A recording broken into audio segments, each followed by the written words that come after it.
yield the floor, and I think the senator from Kentucky, Senator Paul, is here to take up the mantle. Madam President. Senator from Kentucky.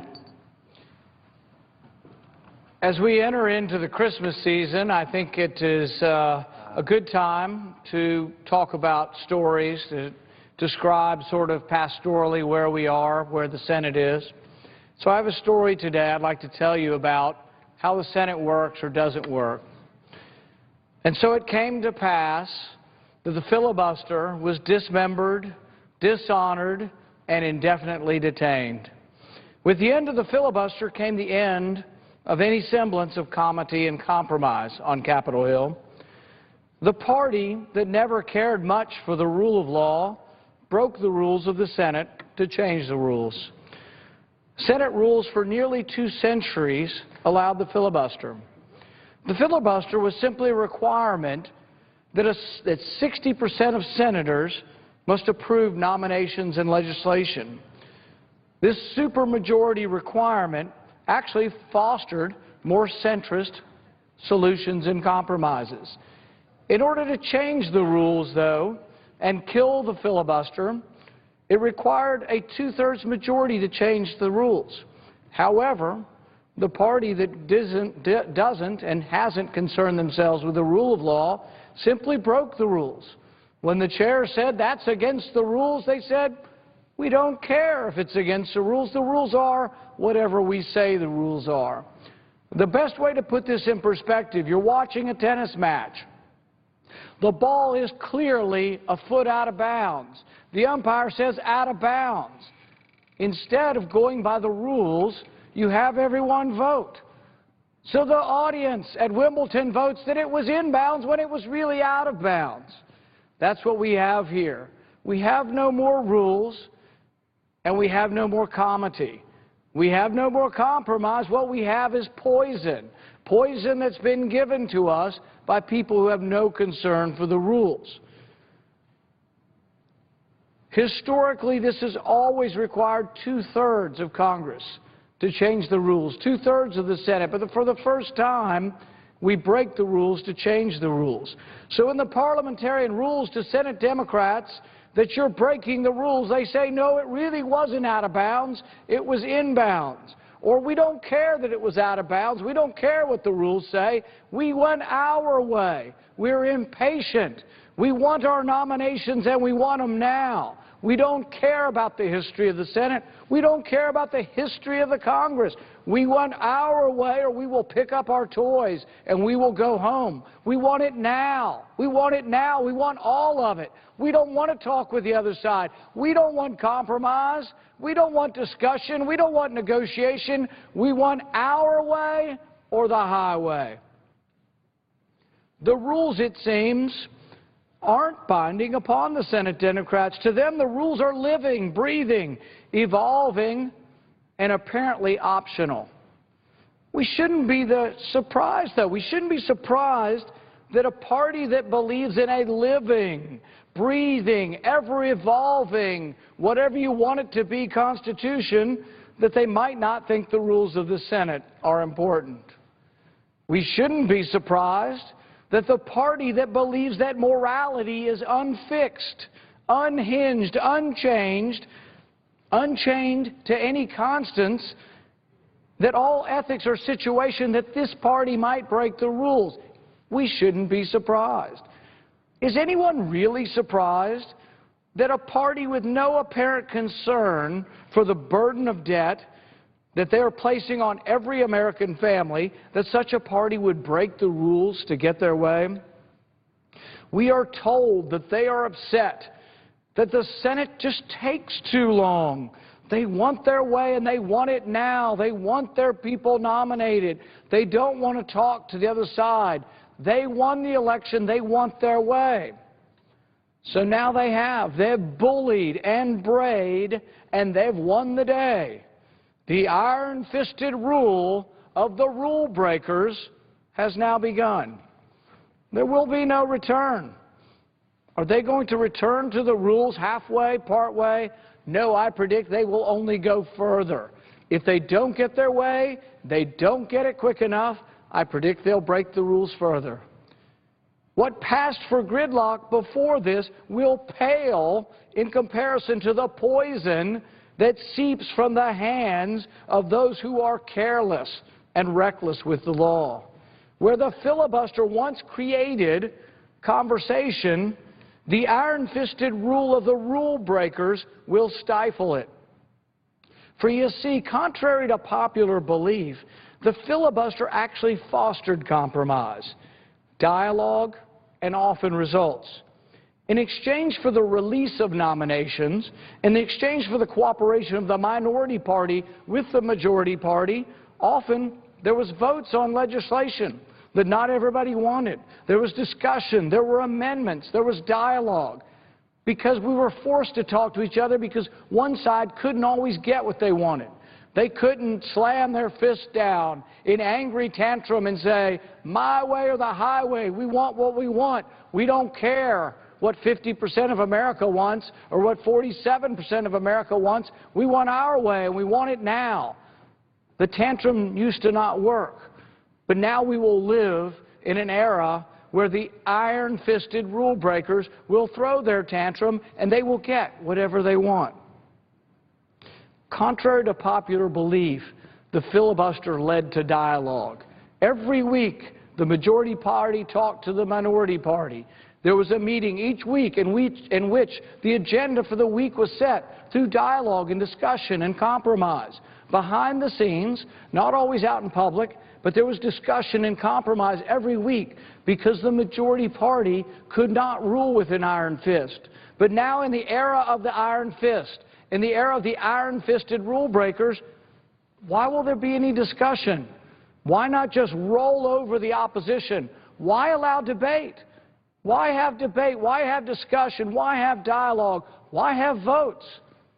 It's been getting less and less and less. As the grip gets tighter and tighter, there's less debate.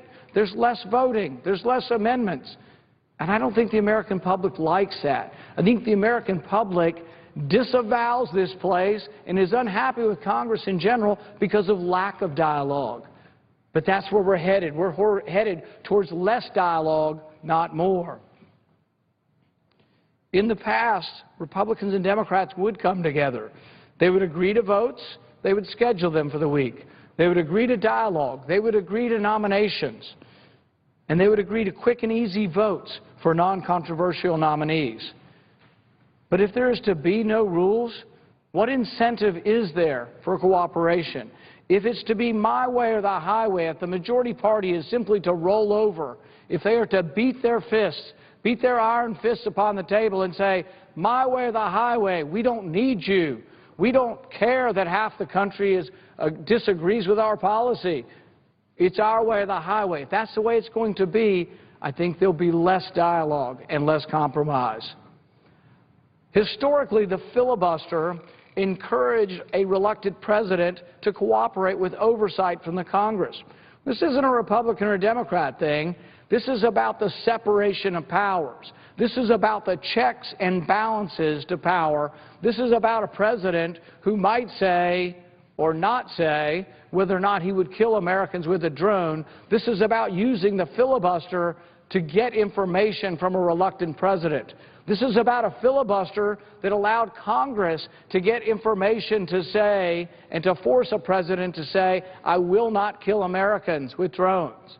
This is about a reluctant president being asked, will you detain Americans? Can you put an American in jail without a trial? Can you send an American to Guantanamo Bay? How do we get those answers from a president who is reluctant to answer? Through the filibuster. The filibuster is an empowerment of Congress. It really isn't Republican versus Democrat. The filibuster is about Congress having power over the presidency or having power to counterbalance a presidency. Information about malfeasance or transparency can be pried from a president in exchange for nominations.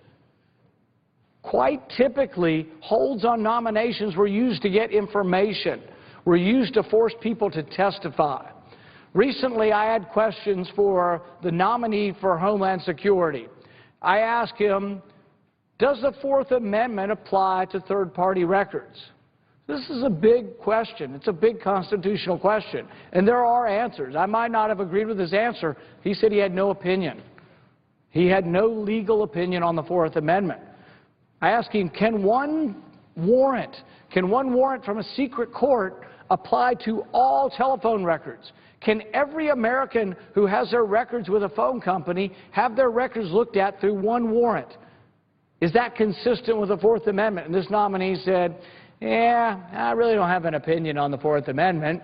Really haven't thought that much about the Constitution. But he's going to lead one of the largest agencies in our government that may well have to do with spying on Americans, and yet has no opinion on the Fourth Amendment. So what would the filibuster do? Historically, the filibuster would stop his nomination. What would a hold do? Would it be petulant? Maybe at times. But for the most part, holds were placed on nominees that wouldn't answer questions. So if you wanted answers from nominees, you didn't want them to get up there and say, I don't recall 49 times, or I can't remember, or I don't have an opinion today, sir, on the Constitution, you would hold their nomination. You would hold their feet to the fire. The filibuster holds about slowing things down. This is about the separation of powers. This is about the checks and balances. Currently, we have a president who apparently thinks he's more than a president. He thinks he has a few monarchical powers. He believes more that he's a monarch than he is a president because he thinks he can amend legislation. 20 times, more than 20 times, Obamacare has been amended after the fact. They don't come back to Congress. So what would the filibuster do? What would a hold do? It would say to that president, you will obey the Constitution. We have no way really to get him in court on these things. It's very difficult to prove the constitutionality or disprove it by a challenge. But the beauty of our founding fathers was that they separated the power. So one of the powers of Congress is the filibuster. It is placing holds. And by doing that, we check a rebellious or an adventurous president or a president who thinks he can take this power upon himself. Montesquieu, who was one of the people we looked to about the separation of powers, once wrote that when you allow the legislative power to gravitate to the president, when you allow the president to take this power and he can legislate or do whatever he wants, you're allowing a tyranny. That's why Montesquieu wrote that you had to separate these powers so no one body of people, no one grouping within government would assume or absorb too much power. That's what's happening here. By giving up our power for petty partisan reasons. Let's be really frank with each other. The Senate Democrats have, for petty partisan reasons, taken away the power of Congress, taken away one of the checks and balances on a rogue presidency. These checks and balances are not something that really we should stoop to the level of petty partisanship over. By allowing us to do so, what has happened is we've allowed ourselves to give up one of the great checks and balances that were one of the beauties of our Constitution. The loss of the filibuster, I think, truly weakens Congress, and it makes the executive, regardless of party, more powerful and less likely to be transparent and really less likely to compromise. In short, when you give power to the party in the minority, when you have that power in the party that is in the minority, it works to coax compromise out of people. In the era of filibusters and holds, someone like myself who's new to the Senate could place a hold on the Federal Reserve Chairman and release it in exchange for a vote on auditing the Fed. Auditing the Fed passed 3 years ago in the House. It's a transparency bill. We should know what decisions happen. Congress created the Fed. People are getting personally wealthy off of the policies of the Fed. There's a revolving door between the Fed and the Treasury and the people who sell the Treasury bonds. There are Treasury secretaries who leave employment in government and make $160 million a year buying and selling the securities that are bought from a bank that we are not overseeing properly. There's all kinds of reasons why we should audit the Fed. Every Republican in the House voted for it. 100 Democrats voted for it. You rarely have a bill that 350 out of 435 representatives voted to audit the Fed. It's been over here for 3 years. It's been held hostage by the Senate majority. The only way the minority party ever gets any votes on anything is by using their leverage, by using the leverage of the filibuster, by using the leverage of a hold, I think often to get something good. There are a lot of things that need to be discussed that are never discussed in this body.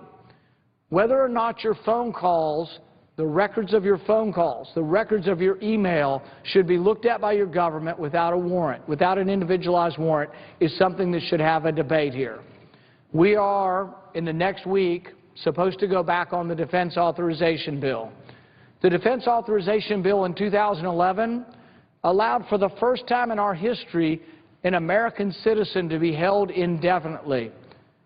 Allowed for the first time an American citizen to be sent from America to Guantanamo Bay and held in a foreign prison in a foreign land forever without charge, without trial, without lawyer, without accusation. When I had the debate on the floor with another senator over this in 2011, I said incredulously, "You mean an American citizen could be sent to Guantanamo Bay without a jury trial by a jury of their peers?" And he said, "Yeah, if they're dangerous." I said, it sort of begs the question, who gets to decide who's dangerous and who's not? Are these not questions we would want debated on the floor? A year ago, we voted to get rid of indefinite detention. 67 senators voted to get rid of indefinite detention. And then, secretly in conference committee, it was stripped out by a minority of 1 or 2 senators. So this year, we've been preparing for 6 months to have a vote on whether or not an American can be detained in prison without a trial. We'll get no vote because of the iron-fisted rule of the rule breakers. The rule breakers have decided no debate, no dialogue, no compromise, no discussion of questions till we tell you it's time, and it never seems to be time. You have to think about this because there have been times in our history when we have detained Americans unjustly.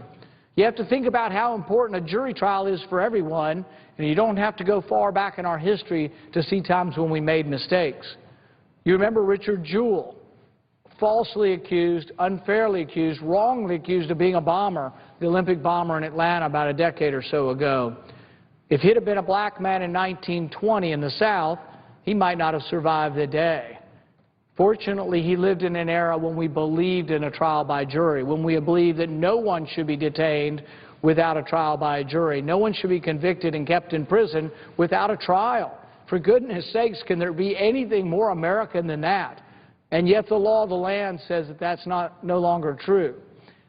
Anybody in our society who ever thinks they've been treated unfairly, whether you're an African American or a Japanese American who can remember what happened to the Japanese Americans in World War II, should be horrified that your current law says that an individual, an American citizen, can be detained. Now, the President says, I'm a good man and I'll never use it. He signs into law the authority for all presidents for all time to indefinitely detain American citizens without a trial, and yet he says, hey, I'm not going to do it. That's not a lot of comfort to those of us who believe in the law. I believe that the appropriateness or the ability for us to get to dialogue and discussion is important, that the American people want it, and the filibuster actually aided that. I think it aided, it forced us to have discussion. Without the discussion, without the filibuster, I don't think there'll be discussion. I don't think compromise will occur. It was infrequent before. I don't think it's going to occur without the threat of filibuster. The Senate will now be run with an iron fist, a fist clenched so tightly, a power wound so closely that dissent will no longer be heard. Debate will be stifled, and amendments to legislation will become non-existent. They're already rare. Washington described the Senate as the saucer that cools the tea that boils over from the cup of the House of Representatives. The Senate was that saucer that cooled the tea, deliberated, gave review, and time for calmer minds to prevail.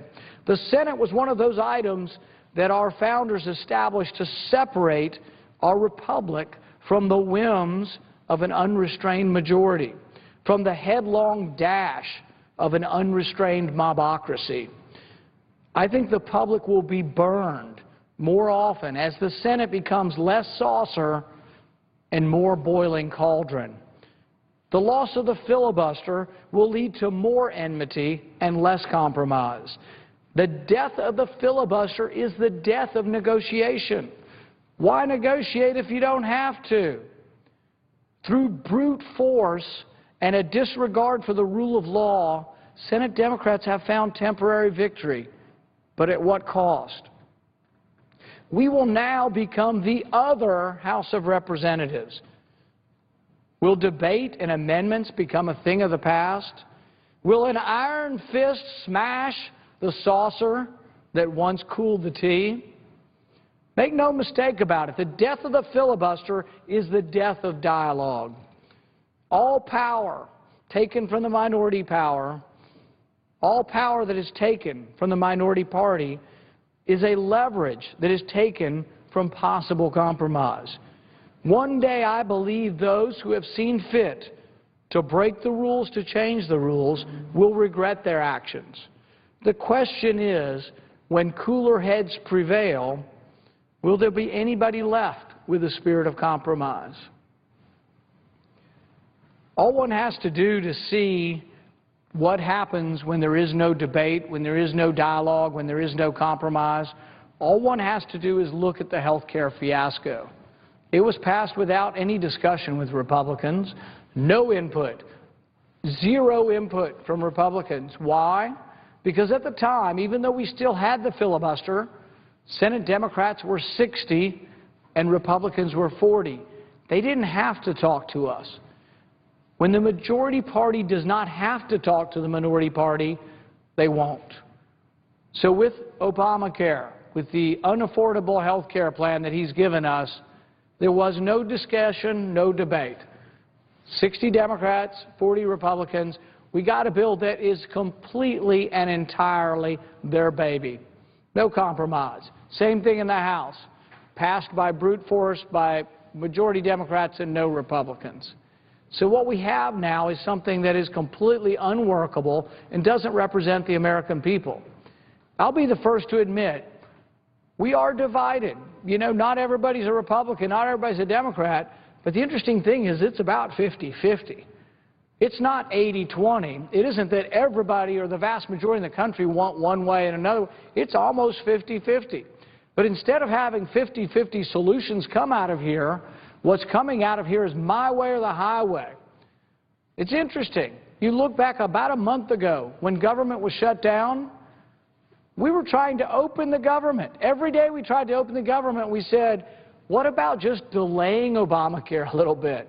What about delaying just the individual mandate? No way. We will not negotiate with a gun to our head, the president said. The president bellowed, I will not negotiate. You can't make me negotiate. I will not compromise. And immediately after the government opened back up, he did exactly the same thing we were asking for. He delayed the individual mandate. Of course, he did it unconstitutionally and illegally because he did it without the approval of Congress. That's the way it's been from the beginning. This is something that we as Americans should be extremely worried about. This is the stuff of kings. This is the stuff of monarchs, and this is the stuff of tyrants. Because he thinks that he can do the legislation by himself. But if there is no recourse to come back to Congress, what happens?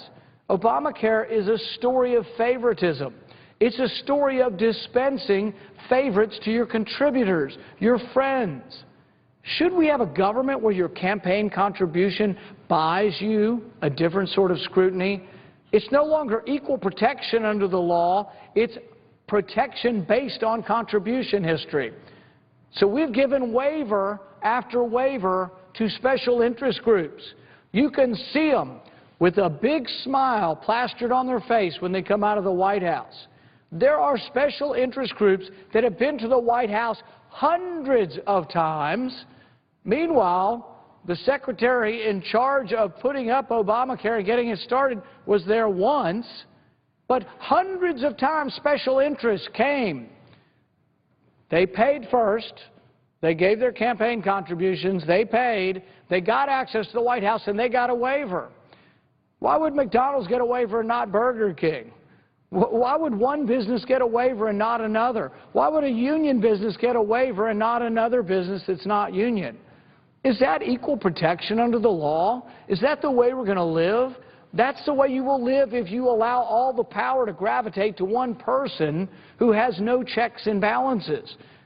That's why we're supposed to have a separation of powers. That's why we're supposed to live under a rule of law. Legislation is messy, and it takes a while. They no longer have the 60 votes to have his way or the highway. They can't get everything they want, and so they do it by executive fiat.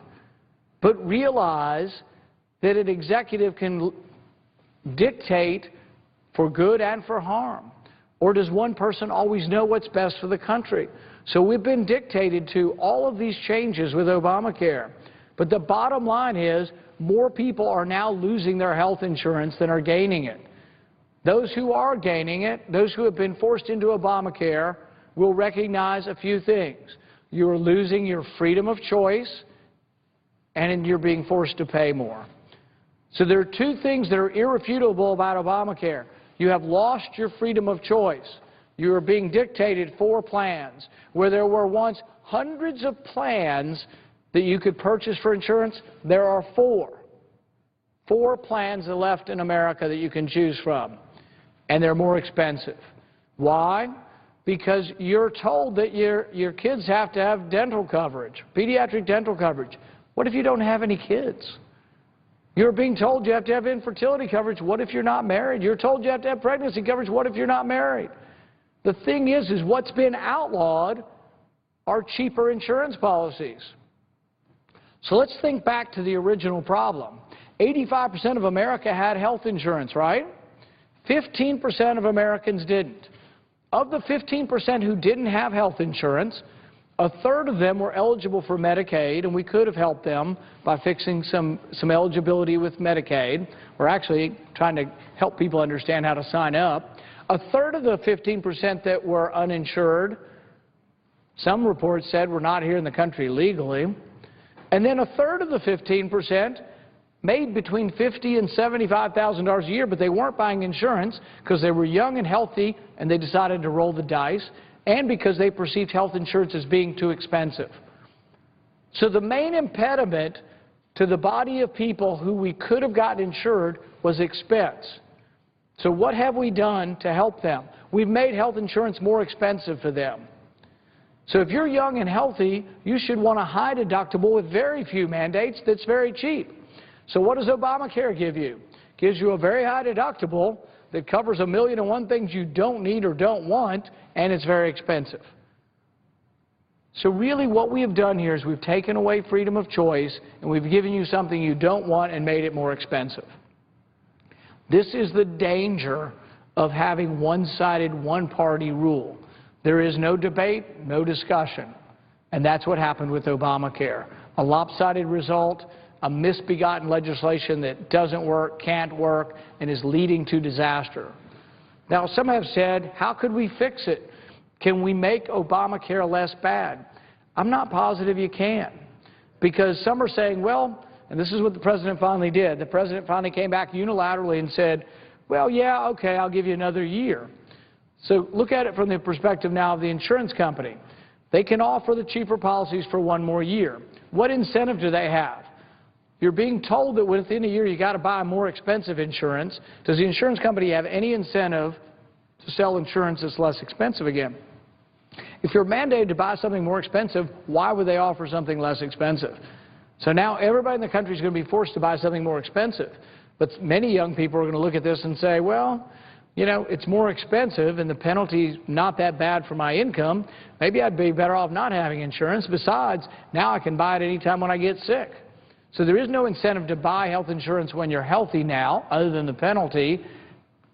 Many people may say, I'll just wait till I've got chest pain, I'm rolling in the emergency room, or until I get in an auto accident, then I'll buy my insurance. But make no mistake about this, this is about choice versus coercion. So we have one party that has decided that they know best, they know what's best for you. They feel that you're not smart enough to take care of yourself.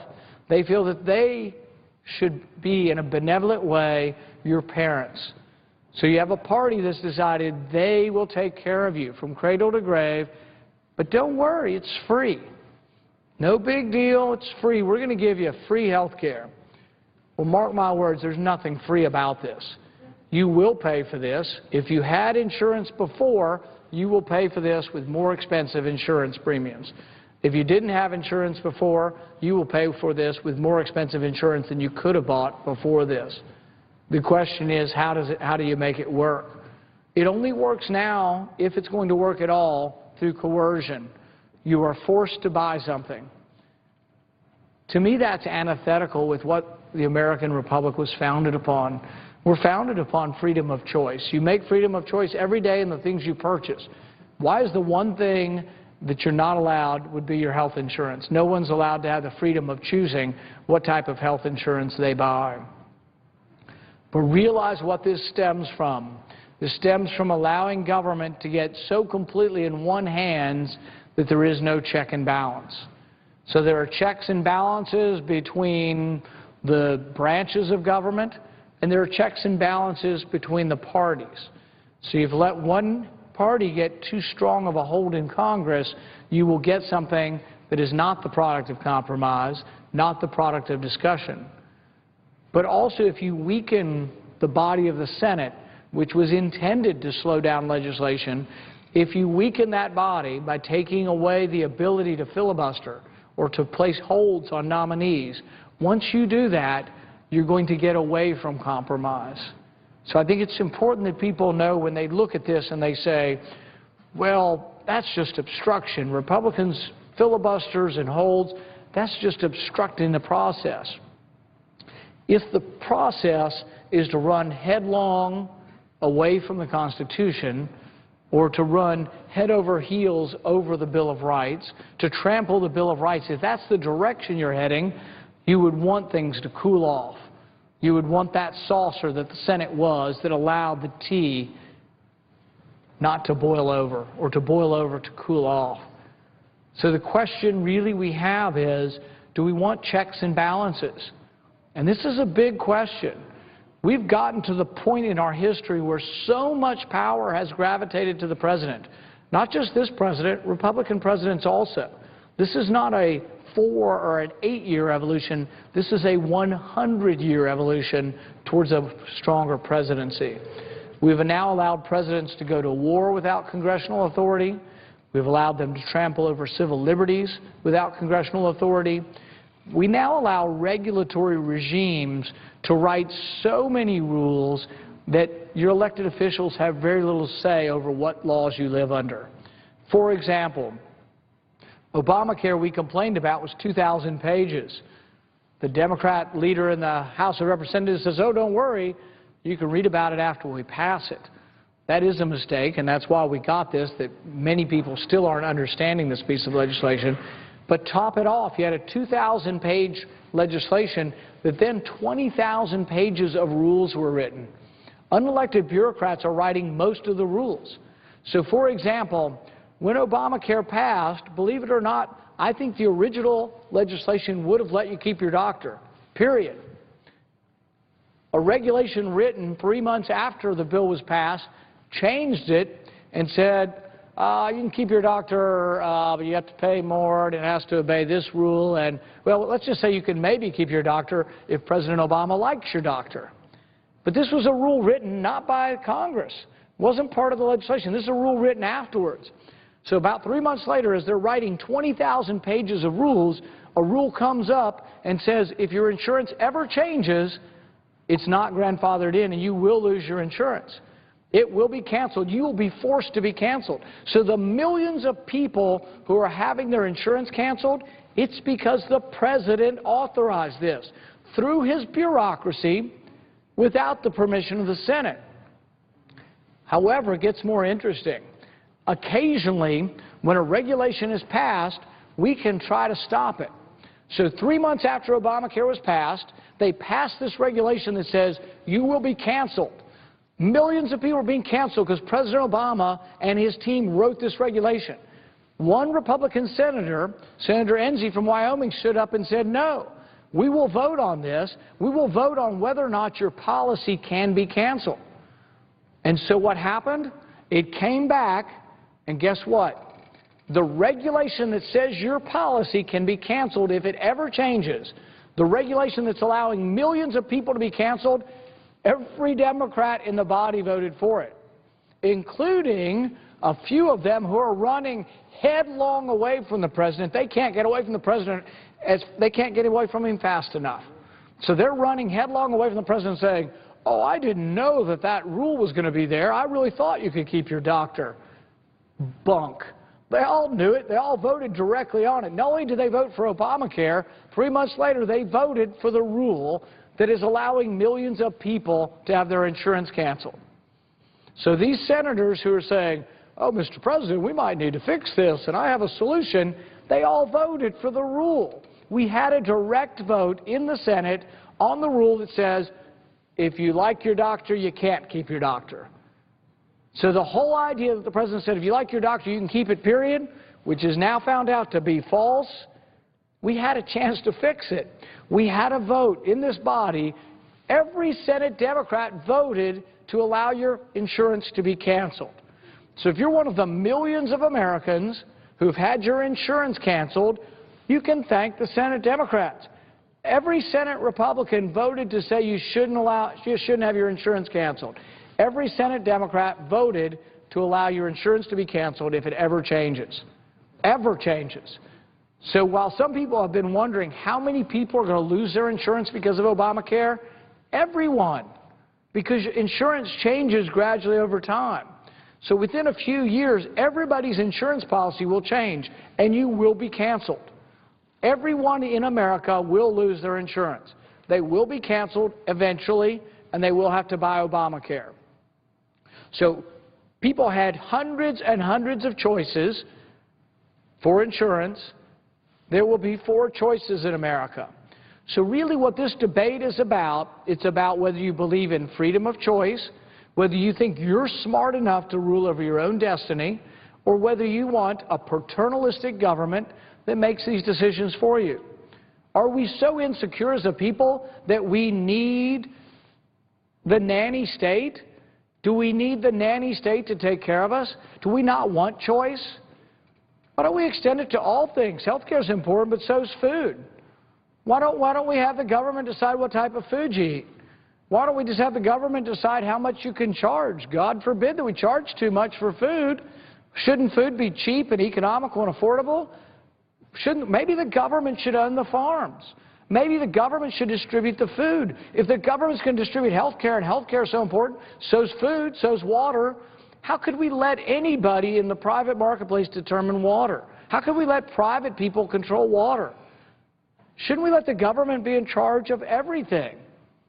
The bottom line is we shouldn't let the government be in charge of anything that can't be handled by the private marketplace, which means very little should be handled by the government. The reason why you want minimal government is that government's just not very good at stuff. I tell people it's not that government is inherently stupid, although it's a debatable point. It's that government doesn't get the same signals that we get. In the private marketplace, you get signals. You have to make a profit. You have to meet a payroll. So there are different signals that come. To health care, if the government runs, there is no signal. They get no feedback. So right now they have a website that would have sent any private business into bankruptcy. This would have been a failed initiation, and the company would have immediately gone bankrupt. No company could roll out something as bad as the government. But no private company would, because a private company is influenced by the marketplace, and they have to make good decisions. The government doesn't make good decisions because they're not required to.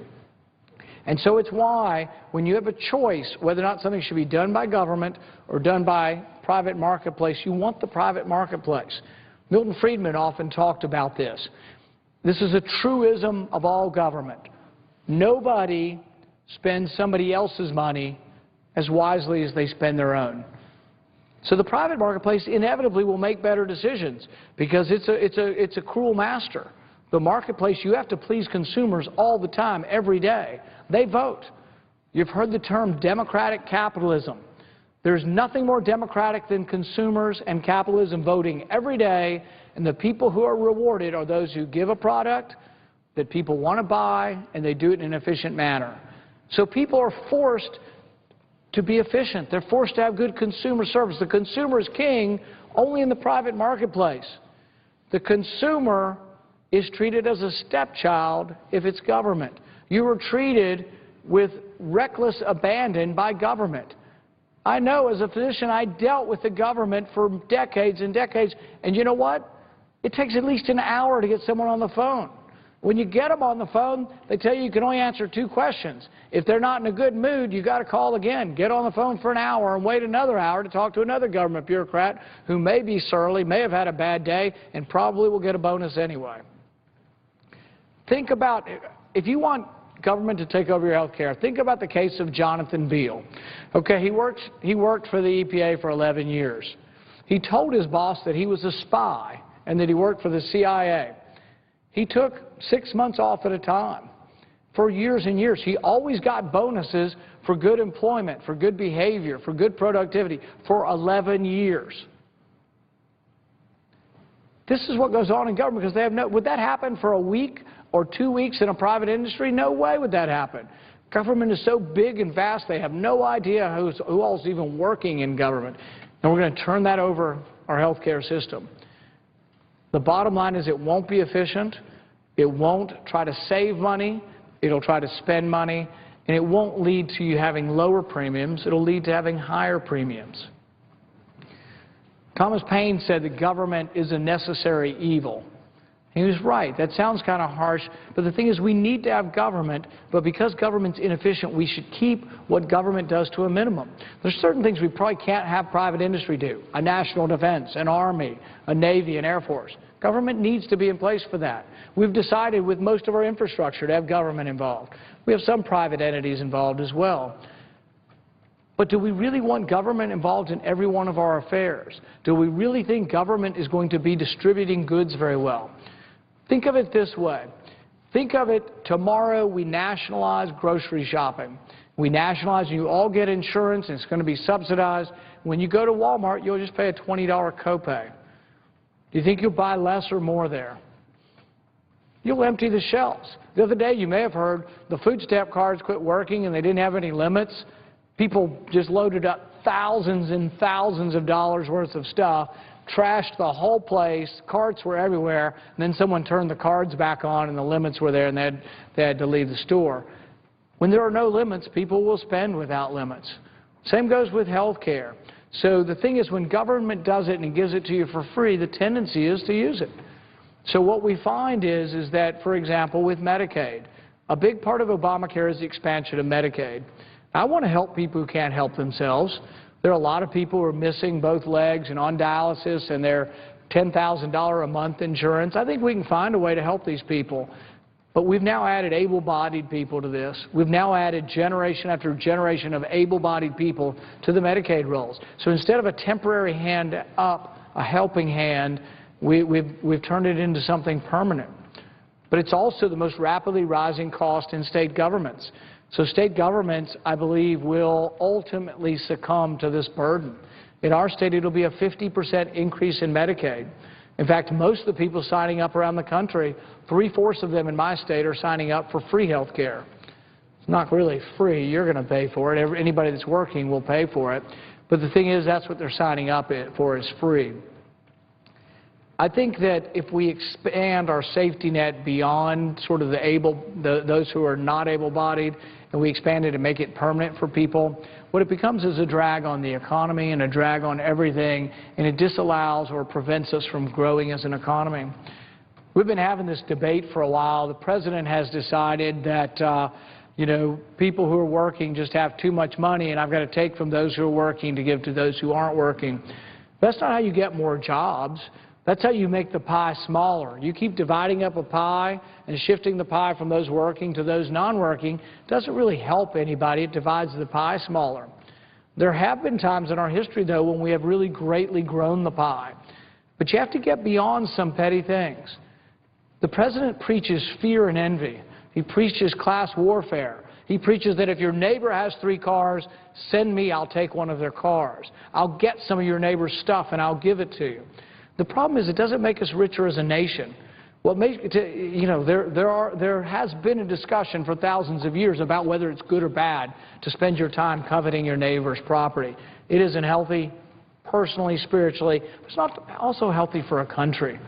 Really what you need to, the thing is, if I labor my whole day saying, my neighbor's got a Mercedes and I don't, I should be instead saying, maybe my son or daughter will be working at the Mercedes dealer selling it to somebody who's buying a Mercedes. Instead of being jealous and envious of others, I should be saying that we're all interconnected and that we want more people to rise up and be one of the top 1%. Instead of taking a meat axe to those who are successful in our society and trying to drive them down, we should try to raise everybody's boat. There have been many histories when this has many times when this has happened. In the 1920s, Coolidge took the top rate from 70% down to 23%. We had a boom. Employment thrived. He balanced the budget. We did it again under Kennedy in the 60s. Unemployment was once again cut in half. By the time we get to Reagan, the rates have risen to 70% again. And Reagan said, our economy will boom if we lower rates on everybody. And he did. He lowered rates from 70% at the top rate, the top 1%. He lowered their rates. He didn't raise their rates. He didn't say, covet thy neighbor. He didn't say, I'll get you one of your neighbor's cars. He said, lower the rates, and the economy will boom, and it did. We lowered the rates from 70 on the wealthy to 50 to 28, and we had a decade-long boom with millions of jobs created. We have to have this debate as a country. We can't say the debate's over. If we say the debate is over and that really what we need to do is just divide it up, pass the money around, we're going to be talking about a shrinking pie that we pass around. We also have a pie right now that has millions of people unemployed. You know, so how are we going to grow as an economy? Are we going to grow as an economy by saying let's tax people more? It's exactly the opposite. I was in Detroit last week talking about how we could help Detroit. We can't send money from Houston to Detroit and bail them out. Doesn't work. One, because it's just like when the president did his government stimulus. When the president chose to pick winners and losers, he wound up with a bunch of losers. Because no central planner knows who's going to be the winner and who's going to be the loser. 9 out of 10 businesses fail. That's why you don't want government choosing the winners and losers. So when government chooses the winners and losers, they choose people like Solyndra. One, it was a little bit unfair on the face of it. The guy who ran the company was the 20th richest man in the country. What business do the middle class, which the president says he's so proud of, what business does the middle class having given money to the 20th richest man in the world?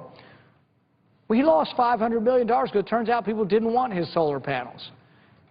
But that's the government picking winners and losers, many times based on campaign history and based on, you know, environmental politics. But it's picking winners and losers, and it doesn't work. Why? Because the marketplace, when it winnows out and finds who will be successful running a business, is a harsh taskmaster, but it asks all of you. It asks 300 million Americans every day to vote on which businesses will succeed. And so you get to vote every day. So there's a big difference between reducing taxes for those who are in business and trying to stimulate the economy and taxing people in Houston, bringing it up here, and then passing it out to people I think might be good at business in Detroit. No one knows that. No one has that knowledge. Only the marketplace can decide who's a good risk and who's a bad risk. Banks are part of that, but really the consumer votes every day on which businesses are good and should receive more money. So my plan is basically economic freedom zones. Let's lower the taxes in impoverished areas. Let's don't tax Houston and bring a bunch of money up to Detroit and say, here, you're going to succeed. The same thing will happen to that money that happened to the last 50 years of money. Some of it's stolen, some of it's misappropriated, some of it's given to the wrong people. But if you were to lower the taxes for the people in Detroit, I think you could truly help them. My plan would lower the personal income tax to 5% for everybody in Detroit. It would lower the corporate tax to 5%. You might find people in the suburbs want to move back into Detroit if their income tax is 5%. That's a good thing. They would pay less taxes. So instead of being envious of these people, instead of saying, oh my goodness, they might buy another car, I'll be saying they might buy that car from somebody selling a car in Detroit. The thing is that economic freedom zones, reducing taxes, I think would help to spur the economy. In my state, there are 20 counties in eastern Kentucky that have unemployment 1.5 times the national rate. Now, a large degree of our unemployment is due to the president and his war on coal. He always talks about a balanced solution, but he doesn't really balance his hatred for the coal industry with jobs. He doesn't balance his so-called like for the environment with jobs. When we look at regulations, we should preserve the environment, and we have many federal regulations that I do agree with on the environment. You shouldn't be allowed to dump chemicals in a stream. I agree completely with that. Clean Water Act says cannot discharge pollutants into the navigable waters of the United States. I agree completely. But you know what they've done over the last 30 years? They've taken that common sense regulation, which we can probably all agree to, and they now say that dirt is a pollutant and your backyard's a navigable stream. So we have actually put people in prison for putting clean dirt on dry land. And as a consequence, I think we spend less time protecting the Ohio River and more time meddling with some property owner. We've gone crazy with regulations because they're now written by unelected bureaucrats. They're not written by people you can unelect. They're written by bureaucrats.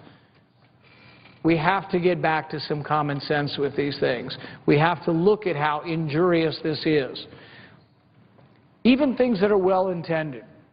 You think, well, gosh, we have to protect the bald eagle, and we have to have endangered species protected. Well, I agree. I've got 2 bald eagles in my backyard. They've come for the 2nd year, and they're fascinating. They live on the other side of a pond behind my house, and they're fascinating to see them. But what we've done is protection for the environment and protection for certain species. We've gone nuts with it. In my state, we're protecting the Indiana bat. Well, I had a guy come up to me and he said, the Indiana bat? Well, they came out to my property and they took a survey and they found 1 bat. It was already tagged as a brown bat. The scientists had a big fight. 2 of them said it was an Indiana bat and 1 said it was a brown bat. They took the tag off of it, called it an Indiana bat, but did they tell me I had to do anything to help the bat? No, they just charged me money to cut down trees on my own land. So it really isn't about the bat, it's about money. They charge you $2,400 per acre to chop your own trees down. Another city in my state, Grand Rivers, when it rained, the sewage was flowing into the river, overflowing. They were over capacity. They wanted to have a new sewage plant. They couldn't do it because the EPA was saying, we need to know how many pocketbook mussels there are. Now, are we going to stop the building of the plant? No. What it does is it causes hundreds of thousands of dollars to be spent looking at this. Bottom line is, remember, separation of powers is important, and the loss of the filibuster, I think, is leading towards a one-sided party rule and leading towards less power here and more power in the executive branch, I think all to the detriment of the voter. At this point, I see my colleague from Ohio and Oklahoma, and I will yield my time back to the senator from Oklahoma. I thank the senator from Hawaii. No, I thank my good friend from Kentucky, and Senator from Oklahoma.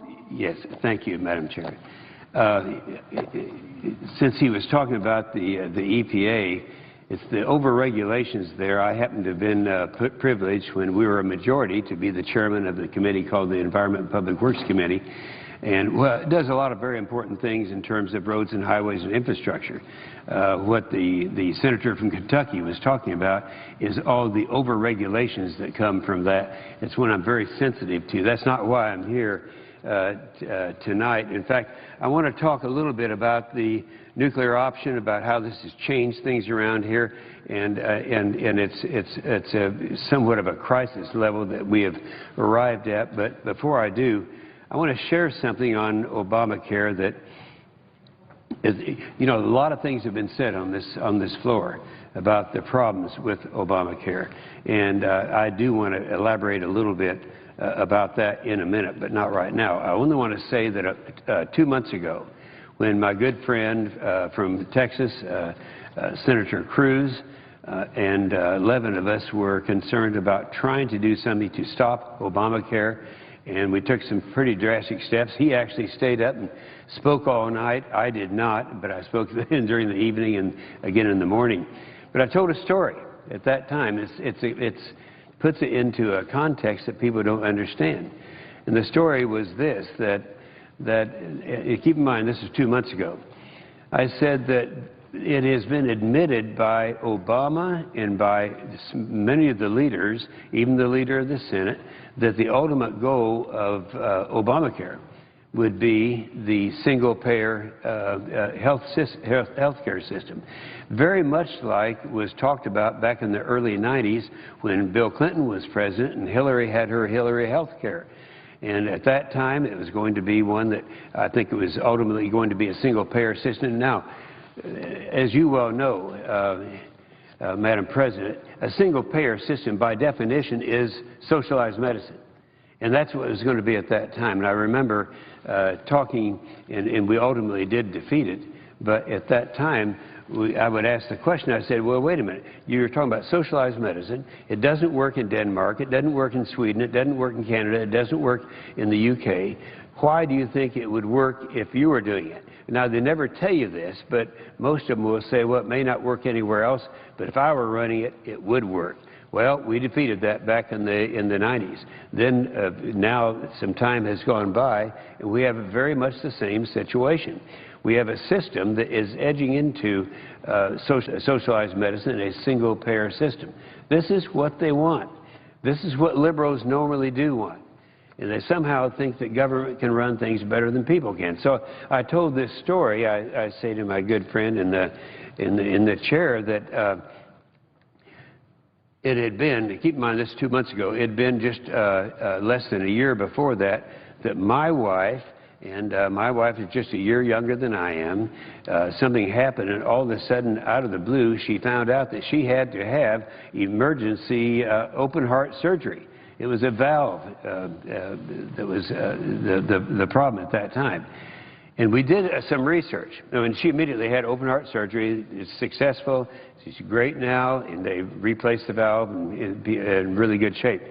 But the point I'm making is, if this had happened and we had been citizens of Canada, we went and checked, someone that age with that kind of an emergency would have to wait 6 months before they could determine whether or not they're going to allow them to have that operation.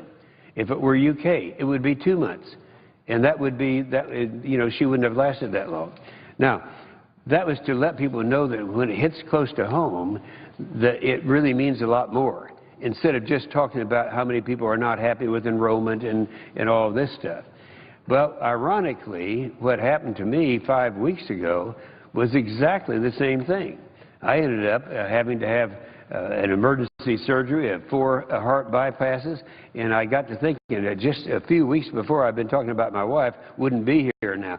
That's how serious this is, because those individuals who are talking about Obamacare, they really want a system that government is running, and it hasn't worked anywhere else in the world.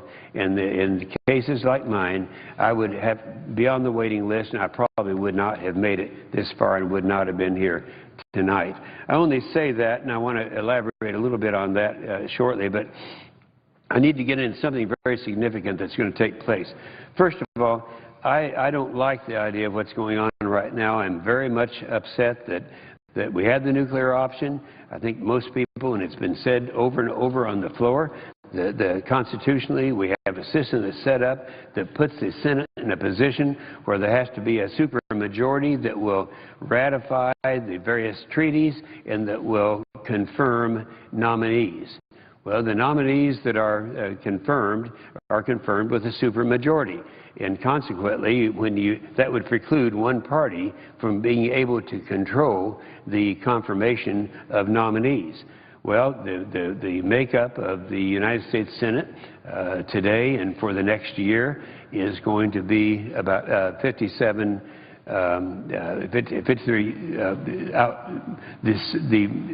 dominating 53 Democrats, which means, of course, that they can always get the 53 votes for confirmation, but not anymore, not enough to reach 60. So they changed all that, and that's wrong. They shouldn't have done it.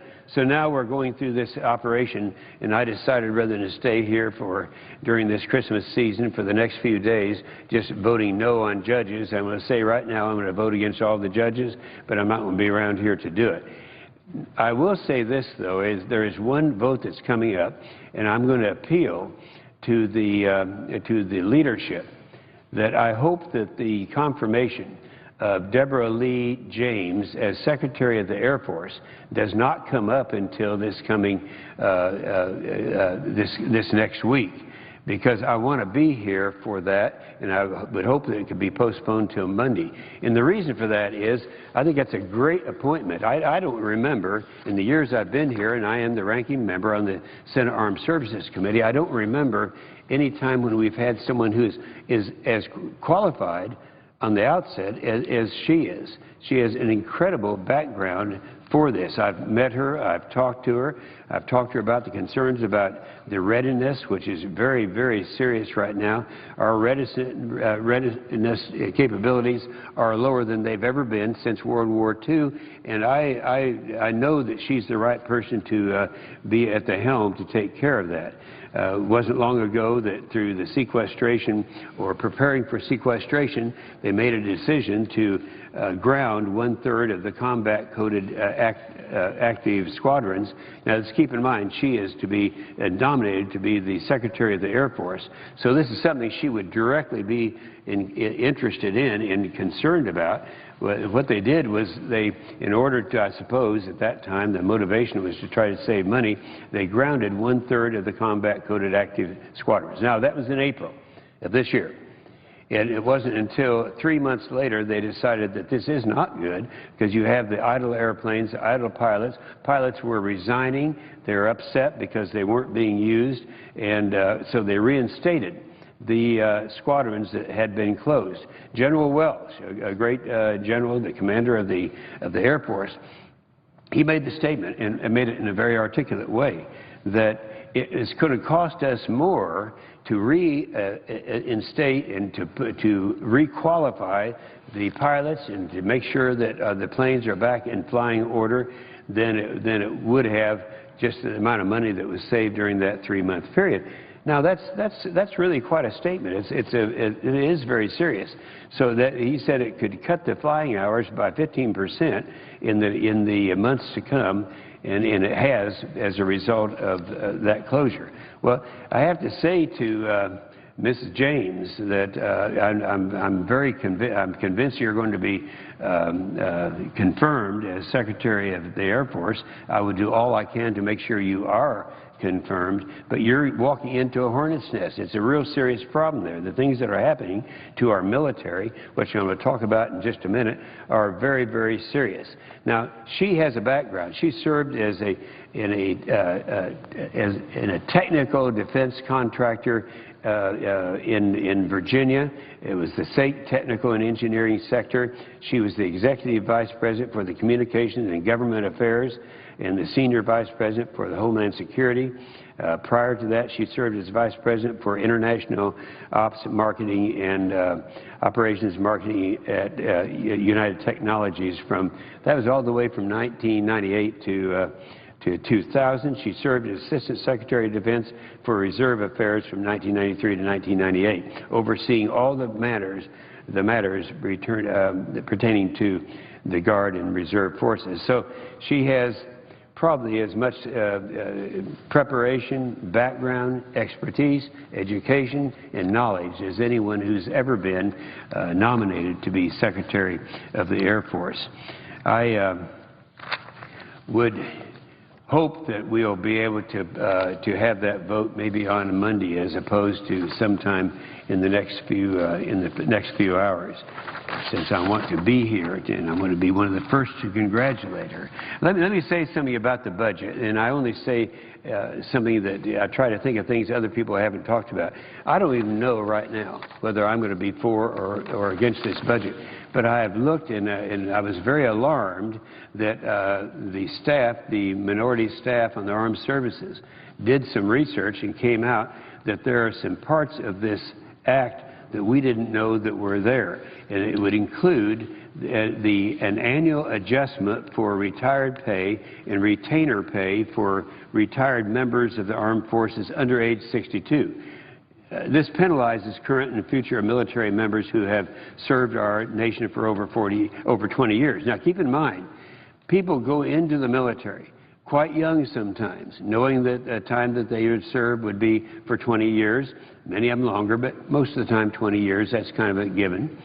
And they do this predicated on the assumption that retirement benefits and all these things are going to be there. They're making a career decision.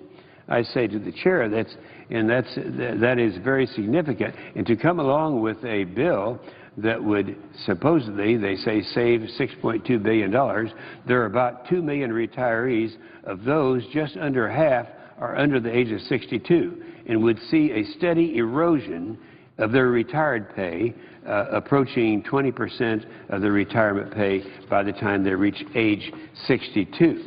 The 1% annual reduction to uniform service retired pay cost of living adjustment, those are the COLAs for those under age 62, will have a devastating long-term impact for those who retire at the 20-year point. It implements an annual adjustment to retired pay of the Consumer Price Index minus 1% beginning January of 2015. Now, what that means in summary is you could have a gunnery sergeant retiring at age 42, and by the time he's 62, this bill would cause him to receive in his retirement pay approximately $72,000 less than he would otherwise. So it's a big deal, and this hasn't been discussed on the floor, and I think as we get into the discussion that we're going to have on the budget, that we have to keep these things in mind. Again, I haven't decided yet, because I know it's not an easy job. I know that we had a Democrat and Republican working very hard on it, but that's one thing that I believe that can be changed. In fact, it would have to be changed before I would support it. Well, we went through something, and I want to talk a little bit about the National Defense Authorization Act. Every year we have a National Defense Authorization Act. That act is more important than anything else we do around here, in my opinion. Now, if you read the Constitution, it'll say providing for the nation's defense is our major concern. This is what we're supposed to be doing. And so we have always had, in fact, for 51 consecutive years, we've passed an NDAA bill prior to January. And it's always been that way. This is a budget that must take place. Now, this is very disturbing to me because the House passed an NDAA bill some time ago. We in the Senate, in the Senate Armed Services Committee, way back, was it May or June? I guess it was in June. In June, we passed the NDAA out of our committee, not unanimously, but by almost unanimously, and it was bipartisan, strong bipartisan support to come to the floor. Well, it never came up. And why it never came up is not that important right now. The fact is, we're now in a position where we have to do it and have to have one coming up it has to be this coming week. So anyway, we put together a bill. There's a thing a lot of people don't understand because it's not very often used. But when the House and the Senate are not able to put something together, they go to the big four. They get the Committee of Jurisdiction. In this case, the Senate Armed Services Committee. So they have the chairman, the ranking member. The ranking member is the one that has the most rank from the minority. That's me in the case of the Senate. And then the chairman of the House and the ranking member of the House. 4 people. We sat together 10 days ago here in Washington and put together a bill, taking the best parts out of the House bill, best parts out of the Senate bill, and put together this thing, and it's one that I think when people understand it, it is one that I don't know of anyone who would really oppose it. The problem we're having is that the way it was done is not the way it should have been done. It should have been done as it's been done in the past, and that is take about, well, it's been in the last 10 years, it's taken 9 days average to pass this bill. So we have all of the amendments process, and people come forth with amendments. Well, that didn't happen this time. So what we did in this bill, we took 79 of the amendments that people had in the House and in the Senate, Republicans and Democrats, and we did 79. That's 41 Republican amendments and 38 Democrat amendments. These are ones that had been introduced on the Senate floor, and we were able to go ahead and put these into the bill. So we have a good bill. It's out there. We need to we really need to do it. And I believe that if people are concerned about the process, I am concerned. We're going to get busy to make sure this doesn't happen in future years. We don't want it to happen, but we don't want our service people who are in harm's way today to be paying for the fact that we had a procedure that was wrong. We have a vehicle here. We have a bill. It will come up for consideration. It will come over from the House, and I anticipate first part of the week we'll have this bill. Now, what does it do? First, it authorizes 37 special incentive pays, including reenlistment bonuses and certain health professionals bonuses. Here we're talking about people who are considering reenlisting right now. They're in the service. I mentioned a minute ago some of the aviators. Well, this is just mostly the Army and the Marines and the Navy. These people are making career decisions. They make career decisions predicated on what they anticipate is going to be out there. And what's going to be out there is what kind of a bonus they'll get at the time. And, of course, if in the event this doesn't happen, they would not be entitled to these bonuses if we don't pass this bill. That's how significant it is. When you talk about certain health professional bonuses, they would expire also.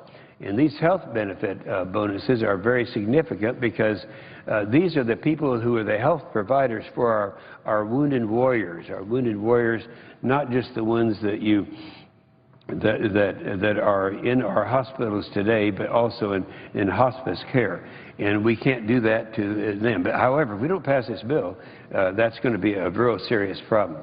There's been a lot of talk about the sexual assault. We have 2 senators, both Democrats, Senator Gillibrand, Senator McCaskill, who disagree with each other, but they have amendments. And so what we did is take the parts of each one of these bills, 27 specific reforms to support victims and to encourage sexual assault reporting, and an additional 9 enhancements to the military justice system. Arguably, the one on the floor who knows most about this would be our friend Senator Graham. And I think he's looked at these and agrees that these provisions are really very significant and things that aren't going to be there otherwise. These would have been in the House bill, in the Senate bill, in the regular procedure to pass these bills, but they won't be there if we don't pass this one bill. They are there. Gitmo. Now, I know I look around the chamber, and it seems like there's such a diverse attitude toward what we have done in the past and will do in the future with Gitmo. That's the Guantanamo Bay down in Cuba. Well, I've often said from this podium that one of the few good deals that we've had is that we've had Gitmo since the year 1904, and it costs $4,000 a year, and half the time Castro doesn't collect it. So it's a pretty good deal. You don't very often get in government. I do know, though, it's very expensive to house people there, but it does perform a function that can't be performed anywhere else.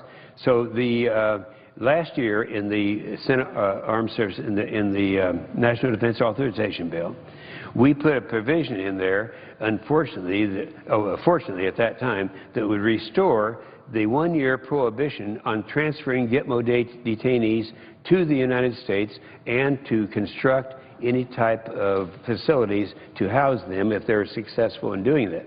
Well, that wasn't good. I mean, that was good because it should have been forever, but it expires now. Now, that means if we don't have this bill, that we will cede that to the President. The President will have total control. If he wanted to take every one of the terrorists out of Gitmo and send them to Yemen or put them in the United States, he could do it. And so that is probably one of the most significant parts of this bill. So this restores the one-year prohibition on transferring Gitmo detainees to the United States, and it prohibits the construction and the modification of facilities in the United States to house Gitmo detainees. Our training ranges.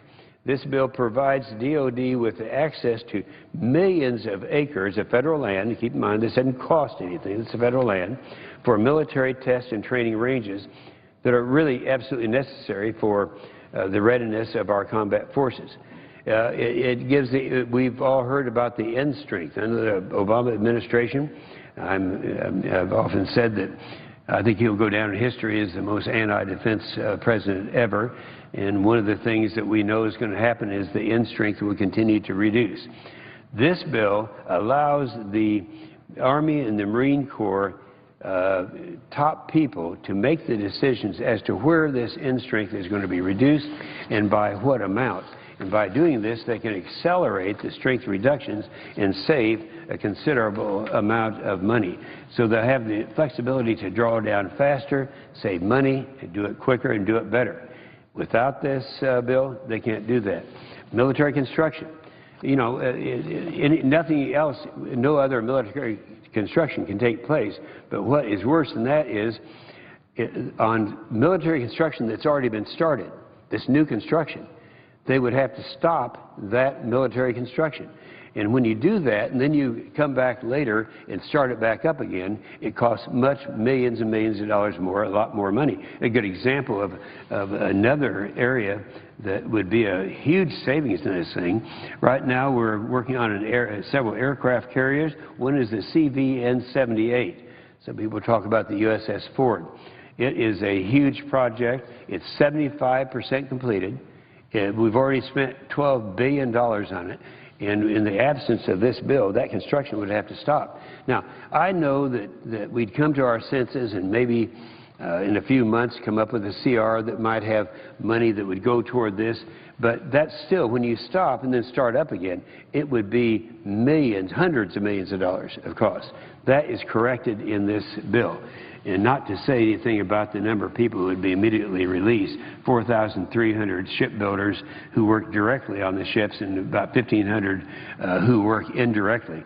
So it's an economic issue for a lot of people. That's important, but not as important as the fact that it's going to cost hundreds of millions of dollars if we don't pass this bill. The LCS, that allows the littoral combat ship construction to continue at the shipyards. That's in Alabama and in Wisconsin. Again, if it doesn't happen, if this bill isn't passed, that isn't going to happen. Special operations, I think we're all familiar with the special ops guys. I know the holder of the chair is very familiar with that. These are the ones who go out there in harm's way and take the risks and are specially trained. The commander there is Admiral McRaven, and that's his number one priority is the preservation of special operations forces and families after the 12 years of sustained combat by authorizing various human resiliency and family care programs. In other words, these people, many of them have families. The families are cared for in a way that has been certainly well deserved by the fighter that they represent. And yet those programs would stop in the absence of this. And so I think that's a very important thing, just looking at the human end of it. The family, the mother and the kids that are back there, they have special needs because of the sustained deployment that these great troops have. And I would mention also that in addition to some of the things that we talked about in using some of the federal land, this includes land use agreements to ensure special operations. That's what we're just talking about.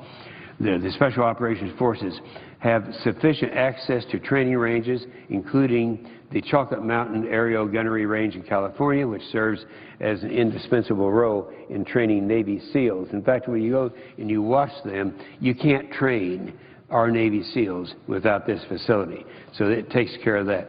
Lastly, I could mention a whole lot more, but one of the significant things is people are talking about waste in the Pentagon and all of this. This provides for an audit of the Department of Defense, requires a full audit of DOD no later than March 31st of 2019. It'll take a long time to do this. It's never been done before, but this bill will call for the beginning of that process. We all know about the nuclear triad. The nuclear triad gives us that nuclear capability in our bombers, our ICBMs, and our submarine-launched ballistic missiles. And this bill prohibits the elimination of one of those three legs. And we've seen a lot of programs that say, well, you can save so much money if you eliminate the submarine element of that.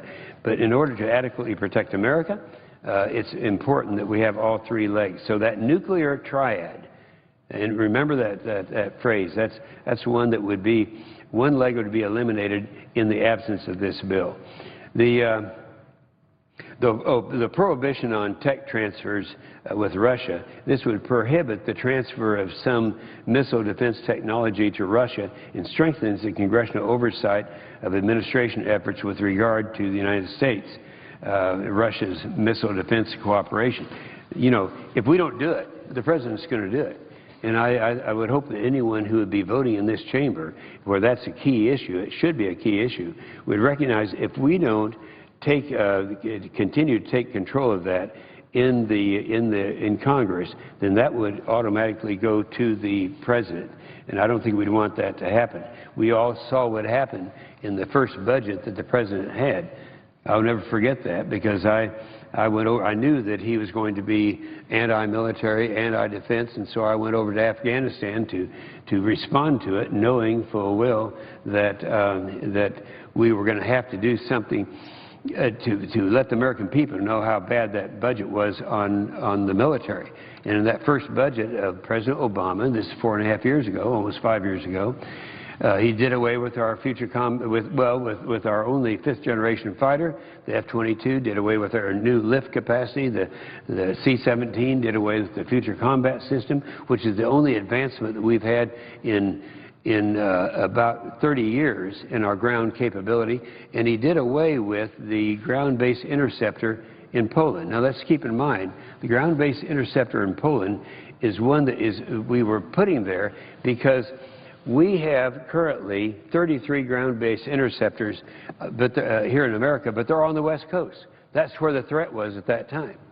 Now, things have changed. And we found out in the year 2007, and it wasn't even classified, our intelligence said that we were going to have the capability or that Iran is going to have the nuclear capability and a delivery system by 2015. 2015 is just a little over a year away from right now. So we knew that way back in 2007.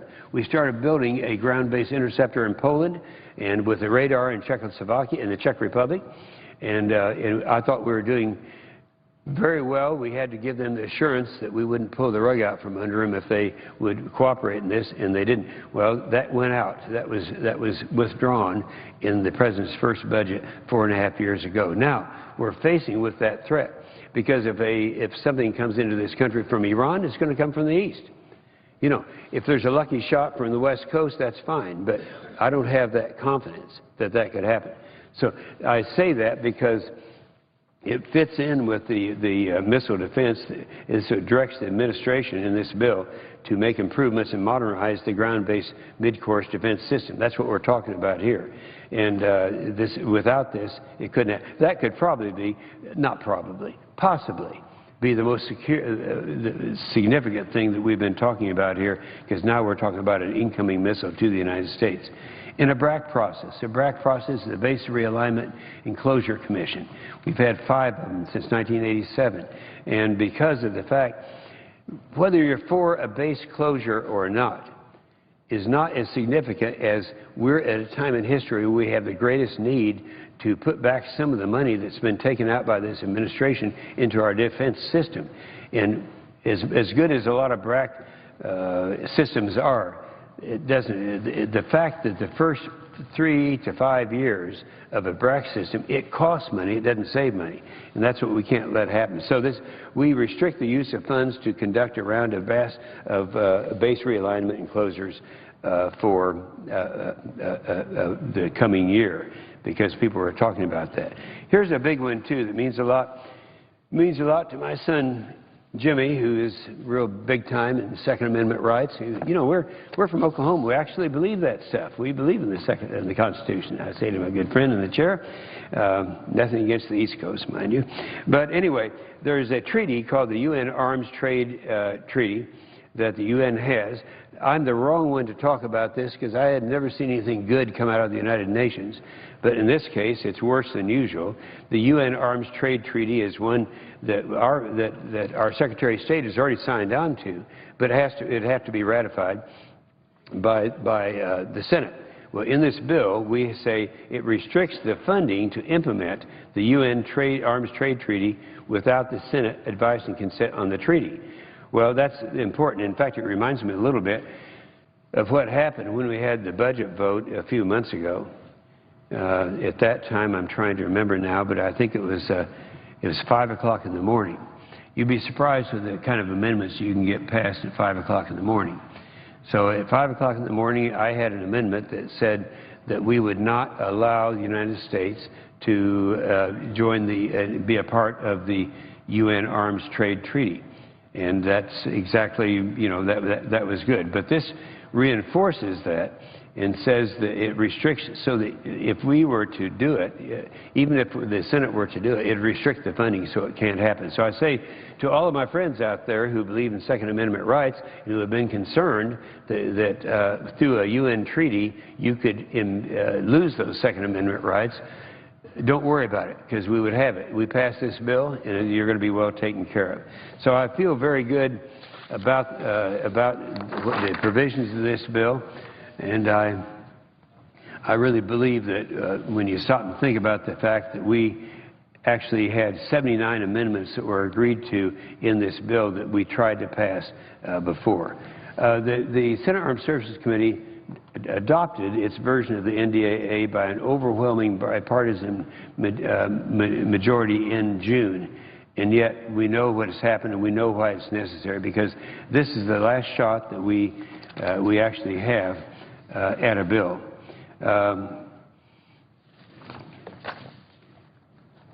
The House at 11 o'clock on Friday morning will go out of session. They will be adjourned for this year. A week after that, the Senate will. And so that shows the time that we have to get all this done. And that's why those individuals who say, well, you don't have to just adopt a bill that the four of you put together, even though it may be good, we want to have a lot of amendments. We want to go through that process. Unfortunately, there is not time, because if we did that, it'd have to go over to the House, and they're out of session. Now, they're already adjourned as of 11 o'clock Friday morning. So we're out of time, and the only choice we have now is either to adopt this or not have a bill at all. So as frustrated as I am about the process, we have a commitment to provide our military men and women the support that they require, and we have a bill that would do that. And if we fail to pass the NDAA, it would send a terrible signal to all of our troops over there. Let me mention, I've got a card here. Some of these things that we would lose that I've mentioned in that rather lengthy list may not happen until next year, may not happen until the first part of the year. Some of them would take place in February, some in March.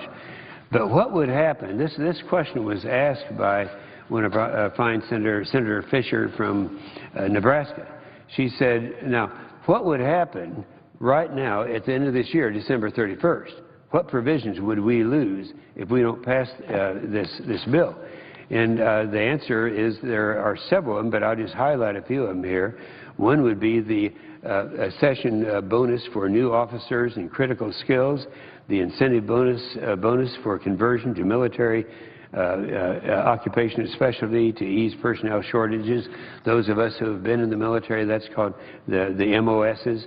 The incentive bonuses for transfer between armed forces. Someone who's transferred from one area to the other we have the obligation of paying those expenses or those bonuses. We wouldn't be able to do it. Aviation officer retention. I mentioned a minute ago that one-third of the combat squadrons were just deactivated. They were grounded. and the pilots with him. I talked about that and how General Welsh gave us good documentation that endured for 3 months. But at the end of that 3 months, the amount of money that was saved by grounding that equipment was far offset by the amount to get people back up to the right qualifications.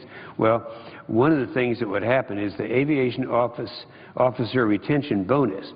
That's to keep these guys in there. It costs much less to retain a pilot than it does to retrain one, start from scratch. I know that. We have a couple of the ranges in my state of Oklahoma, in Vance Air Force Base, where I will be tomorrow. That's one of the largest centers that we have training pilots. But right now, our pilot problem is a pilot shortage, and one of the reasons is because what I just said, if they're grounding these airplanes, these guys finally say, well, if I can't fly, I'm getting out of here. And there have been a lot of them who have left. Now, the only thing to hold some of them would be the existing aviation officer retention bonus.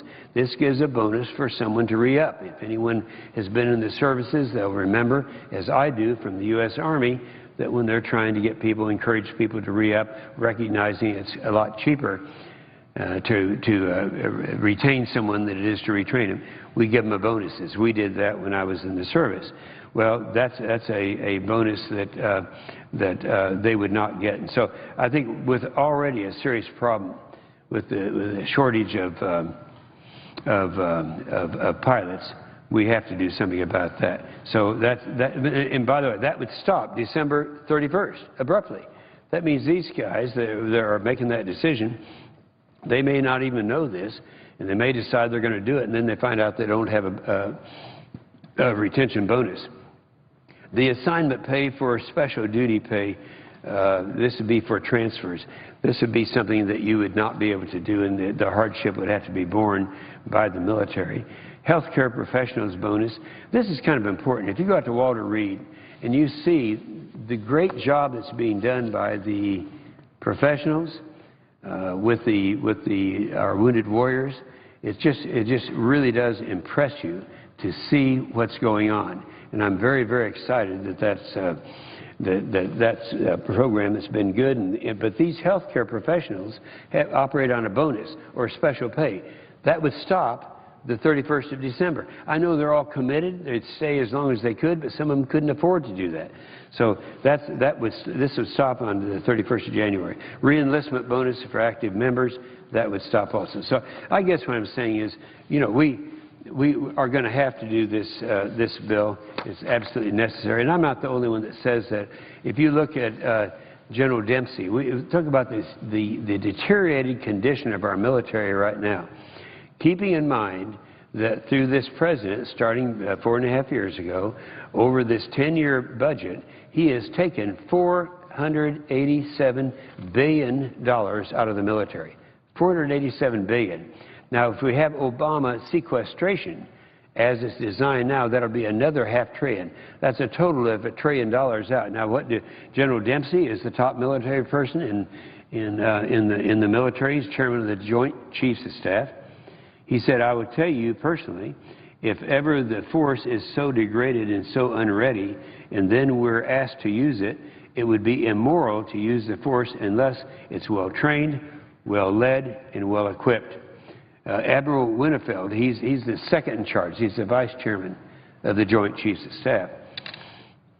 He said there could be, for the first time in my career, now keep in mind this is an admiral, could be the first time in my career instances where we may be asked to respond to a crisis and would have to say we cannot. Secretary Hagel, you know, I opposed his confirmation when he was in, and I think he's improved so much more than I thought he would since that time. He's not afraid to talk about these things. He said, if these abrupt cuts remain, now here he is, Secretary he's the top person there. He said, if these abrupt cuts continue, we risk fielding a force that over the next few years is unprepared due to a lack of training, maintenance, and the latest equipment. That's America he's talking about. This is Secretary of Defense. Another thing that General Dempsey had said, in fact, I carry a card around with me because a lot of people don't really believe this. General Dempsey at one time in February of 2013, that's this year, he told the Senate Armed Services Committee that we're putting our military on a path where the force is so degraded and so unready that it would be immoral to use the force. So these are the things that are going on right now. General Odierno, who's the general of the Army, he's the commander of the Army, he said, additionally, it is unlikely that the Army would be able to defeat an adversary quickly and decisively should they be called upon to engage in a single, sustained, major combat operation. Now, when you talk about a major combat operation, you're talking about one, they used to call them, the combat operations were major contingencies on a regional basis.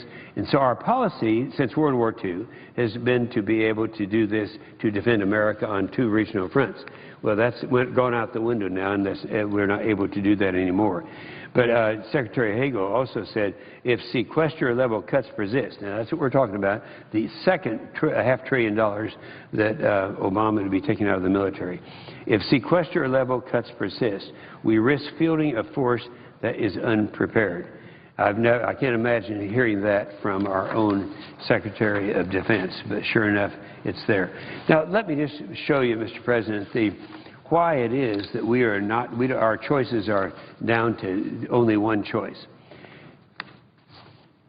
I have a map. I don't have it. Do you have a big one of this? Okay. On this right here, if you look at December, it is now the 12th. Is it? Yes, the 12th. All right. The House leaves at 11 o'clock on Friday morning. Now, they're gone. They're gone for the rest of the year. So anything we do that has to go to the House, they won't be there. It can't be done. We go for one more week, starting the 16th, that's this coming Monday, and we go all the way through here where we'll be in session.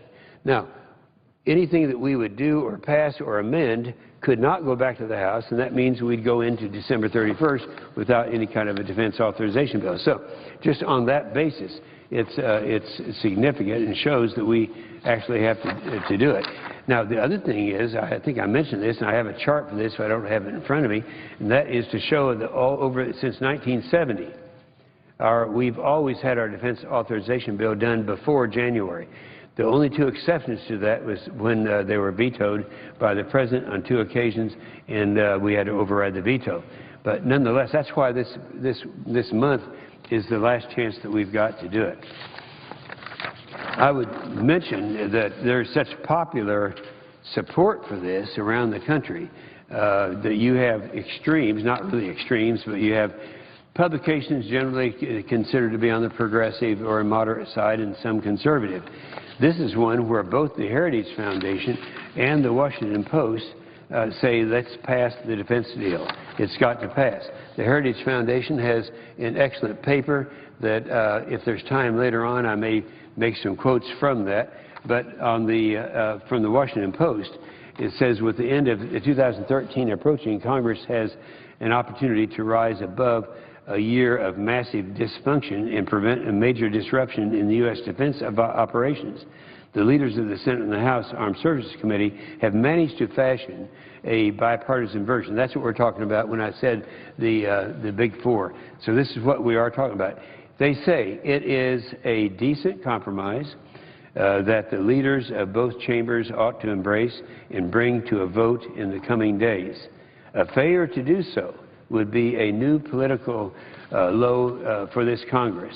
The NDAA, that's the Defense Authorization Bill, has been passed 51 consecutive years, even when much of the rest of the government had to make do with temporary authorities. But much more than political symbolism is at issue. Though defense funding ultimately must be provided by appropriators, the authorization bill extends vital Pentagon authorities and sanctions to new operations.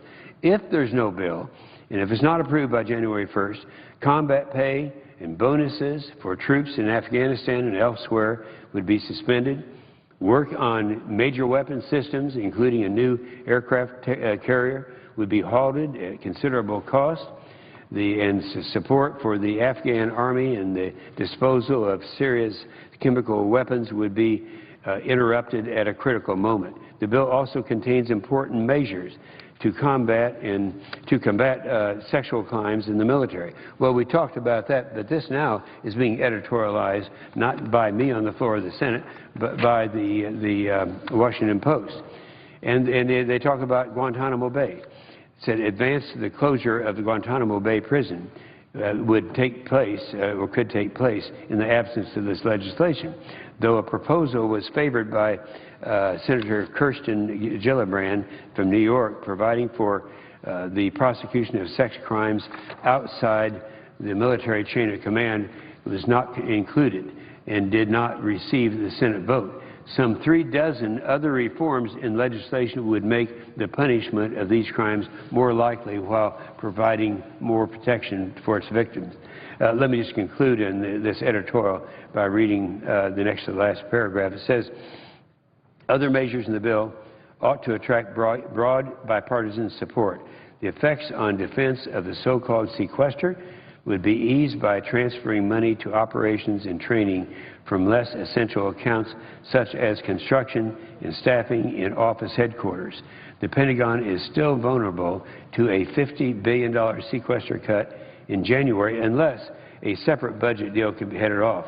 But passage of the Authorization Act would prevent the worst disruptions from being ongoing. So it goes on to say that this is over in the House right now, and the House very likely is going to pass it over here to the Senate, and they strongly support it. Well, let's see what the we have letters here from all the armed services to us and to the leader, Senator Harry Reid, saying, you know, this one is from Martin Dempsey. He's urging us to pass this thing, so it's not just me and a handful of senators. This is the military speaking. He's the top military personality. He said, I write to urge you to complete the National Defense Authorization Act this year. The authorities contained therein are critical to the nation's defense and urgently needed to ensure we all keep faith with the men and women, military and civilian, selflessly serving our armed forces. He goes on to say this is the most significant concern that we have right now, that we may not be able to pass this bill. We have a letter from General Welsh. And General Welsh, if you remember, he's the Chief of the Air Force. He's the one who was so upset with the fact that we had grounded some of our combat squadrons. He says in fiscal year 14, the NDAA contains critical authorities that enable us to protect the American people while keeping promises to our active duty Guard, Reserve, and civilian airmen. If this important legislation, this is what we're talking about here, is not enacted, I worry about significant impacts to the Air Force operations that could jeopardize the missions we are tasked to perform. And he goes on to say how important that is. It's a matter of life and death to many of the airmen that are out there. We have the same thing from General Amos of the Marine Corps, who says that our hard-working gains in the 29 Palms and land expansion would be threatened, and the construction of the next-generation aircraft carrier, the USS Gerald Ford, will stop. Passage of this vital legislation will prove to our Marines and sailors our unwavering support. And that's what we're talking about, because those are the guys that are out there with the, and I would repeat, I see my good friend from Arizona, Senator McCain, on the floor, and I would say that I've been talking about the condition, the degraded condition of our military right now, and how much worse it's going to be if we're not able to do this bill that I've outlined in some detail, and hopefully we'll be successful in doing that. The Senator from Arizona. President, I ask unanimous consent to engage in a colloquy with my friend from Oklahoma. Without objection. First of all, I'd like to thank the Senator from